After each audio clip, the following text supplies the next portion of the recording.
What's going on, guys? Chelsea back again with another video for you guys now. Daily content coming your way. No transfer news, no rumours for you guys. Different layout again. I've not used my camera in a very long time. I thought, you know what? Let's bring out a few edits as well. But yeah, this video will be on the predicted lineup slash squad for next season. So if you enjoy my content, make sure you smash the like button, subscribe, and hit the bell notification to stay with more White Chelsea. Like I say in all my videos, please comment your thoughts and opinions on each topic I speak about. I want to hear your thoughts. Let me know if you agree, disagree, and why. But yeah, we're going to go through the entire lineup, in fact. So we're going to start with Kepa. For me, he is number one in this team. He has to stay. There's no point spending money on another goalkeeper that's not even better than him. Only Oblak, for me, is someone that can replace him, but it's going to be a lot of money. We can use that money somewhere else in the team. So for me, Kepa has to stay number one. I feel like he's been scapegoated too much on this season. I don't think it's all his fault for the goals he's conceded. A few of them were his fault, weak wrists, etc., letting the goals in when he's tried to save it and it's hit him and it's gone in. But other than that, majority of them from set pieces, and we know about Chelsea's defence, it was a bit shocking. So I don't fully blame Kepa on it, and I think we should stick by him. I think we need the confidence in the goalkeeper again, and I think he can, perform at that top level again. So please, hopefully you guys agree on that. I think number two should be Caballero. Good competition, came in, he done well, and I feel like he's got a lot of experience to help Kepa as well. So for me, those are my two goalkeepers. We're going to move into left back now, and I've gone against Emerson. I'm saying Telles and Alonso.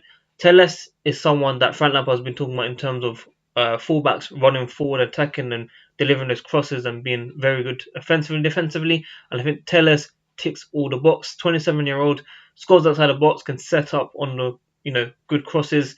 And I think defensively is a lot better than Alonso. Now Emerson hasn't been consistent enough, and I think Alonso is still needed in this team for Plan B, where I can see us going from a 4-3-3 into a 3-5-2. So let me know if you agree on that. And I feel like Alonso has much more to his game than Emerson when he's playing in the wing. So that is why I'm going for Telles and Alonso on that position. On the right, I'm going for Reece James and Aspi. Aspi is most likely going to be second choice. Reece James starting. Of course, just like Telles, I expect him to be running down that flank and crossing. Like always, those very good crosses that our strikers need to put away in the next season. Aspi is still needed for the experience. We need someone, that can help the youth and the defence get better, because he's been here for many years, nearly a decade, and he is a top gentleman. He's a very good player, and I think this season he's done really well as well. So I don't think we should get rid of him. And this is based on realistic links to transfers and players that are most likely going to be staying, just to let you guys know. So Hakimi, of course, Atal, players that I want, they're not going to be really here unless we see more links. So for now, that's how it's going. In centre-backs, I've got Christensen and Gabriel, and also Zuma and Tomori on the other position. I think Christensen and Zuma will be our first choice next season. I think if we sign Gabriel, then there'll be no Rudiger. I think due to injury prone, we'll most likely try and get as much money for him as possible. And I think Tomori is young, he's still learning, and he won't be starting every single game. Hopefully you guys agree with that. We need a left-footed type of player on the left centre-back. We've not had it for many years. And Christensen is the most comfortable on the ball. Zuma, in terms of defending, for me, is the best. And that's why I'm going for those two. Now, three in the middle, I've gone for Jorginho and Billy Gilmour. Now, Billy Gilmour has shown what he's capable of, why he's ready to play for the first team. And for me, out of all the midfielders, he's the most confident and the most calmest, composed player that I've seen for many years.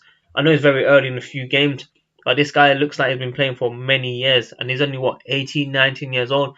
It doesn't mean Jorginho shouldn't be starting. I think Jorginho will probably still start because of experience and leadership, and I feel like he's still a register, and we need to support both of them in this team because they are both vital for next season, in my opinion. On the right, I've gone for Kovacic and Kante. I think Kante is still our best player out of all players in this Chelsea squad, and I really feel Kovacic has been our best player this season, and he's improved massively in front of goal. And Kante will have a difficult season trying to keep his spot because he's injury prone as well. And I think if he continues with his injury, then we need to let him. Well, we need to think about letting him go for as much money as possible because his value will be as high right now than it will be in a couple of years. So Chelsea need to make that choice. They need to assess his position. But right now, Kante for me has to stay. He's vital to this team. And Kovacic has been our best player, of course, so he's in there. On the other number 8 position going attacking, we've got Mount and Loftus-Cheek. Now I've gone for Mount because we know Lampard really admires Mason Mount. He's got a bright future ahead of him. And yeah, I expect, just like Tammy, they've learned from this transition phase and they now need to show us what they're capable of, putting away those chances and creating. So I know Lampard will be looking at him. Loftus-Cheek is easily better than Mason Mount in my opinion, but he's come back from injury. He's not going to be fully fit. And then I don't think we should risk playing him straight away, like playing him every single game. We need to bring him back very slowly in this season. I'm expecting 50 to 60 games this season, which is why we need to rotate. Ross Barkley, probably squad depth, but then again, we can use some of the left wing, right wing to come in the middle as well. So I think there's a lot of opportunity for these players and competition will be very high and very good to make sure our levels stay up for all these players. Now on the left, I'm going for Coutinho and Pulisic. My reason is I think we might sign Boga, but I think we're going to be selling him for more money. If not, he can replace Coutinho. But right now, Coutinho 50 million. We're close with the agent, with Chelsea links. I think we're going to sign this player. Whether it's on loan or whether it's a permanent deal, I think it's a fantastic deal in this day and age market. He's 27 years old. He's proven the Premier League. He can shoot outside the box. He can play on the left. He can play on the right. He can play through the middle. He can adapt to any formation Frank Lampard wants to play there. Now, people are saying it's the same with Ziyech. For me, Ziyech will be on the right wing with Hudson-Odoi, cutting him with his left foot and trying to shoot. He can also play in the middle if Mason Mount's injured, Loftus-Cheek's injured, same with Coutinho in that middle position. Now, I expect Pulisic to do even better. Unfortunately, he had a few injuries, which is why he didn't do as well as Chelsea fans wanted. I think he went through a fantastic few form in terms of some games he scored a hat-trick, or one game scored a hat-trick, and then he's scored other goals. And for me, he's still young, he's still learning, and he's going to get better and better and better. So we just need to be patient with him.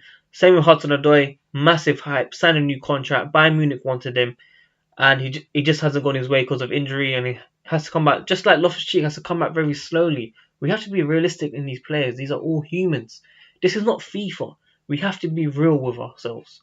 This is serious. We need to think. Pulisic, Hudson-Odoi, they are not rubbish. They came from Dortmund. Hudson-Odoi, Bayern Munich wanted him.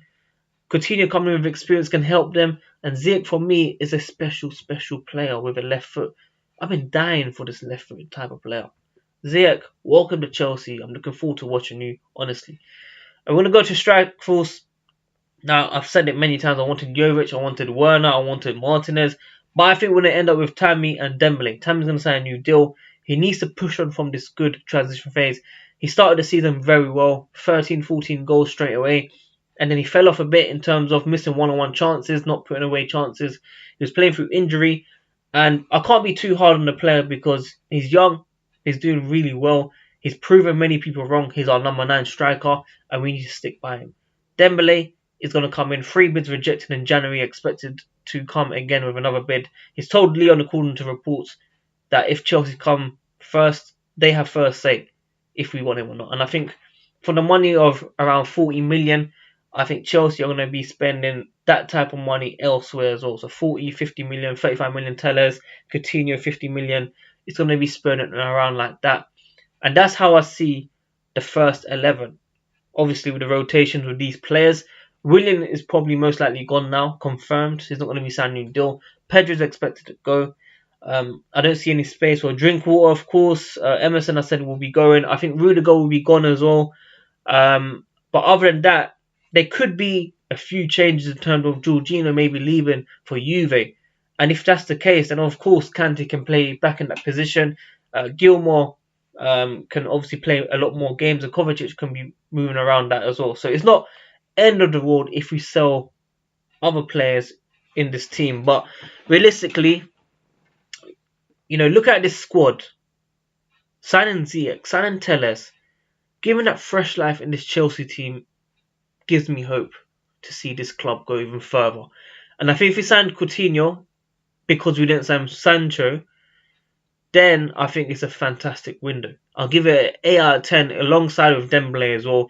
If you sign Jovic on loan, if you sign Martinez, if you sign Werner, then I'll give it a 10 out of 10 window for Chelsea Football Club spending right in terms of net. Now, I've got some fans telling me about, you know, it's not all about the fees, it's about wages, and I understand that. But this is why we need to let go of the deadwood. This is why we need to let go of Willian, Pedro, let go of Emerson. Let these players go that will free up some of these wages. Now, I understand the players that we bring in will be expensive, but I don't think Telles, Dembele will be expensive as Willian and Pedro in terms of wages, personally. So that's how I see it. I think Chelsea are in a very, very good position. And if we don't sign Gabriel, I know some fans want Ake over Rudiger. And I think Ake is not even worth 40 million that we should be signing for. The reason why I want Gabriel on the left side is because I want us to play comfortable at the back with the left-footed players. Now, Christensen can do that job, of course, but he can't play every game. And that's why Chelsea have to be realistic in what they do. But yeah, guys, I hope you enjoyed this video. I hope you liked this new layout. I actually enjoyed it. I think I need to start doing this more often. It does take a lot more time with the edits and, of course, the camera and stuff like that. But hopefully, you guys enjoy this mic. And I'll be back for more content. Let's get this channel to 10k subscribers. Less than 250 to go. Well, watch us, guys. I'm out. Hopefully, this one was a lot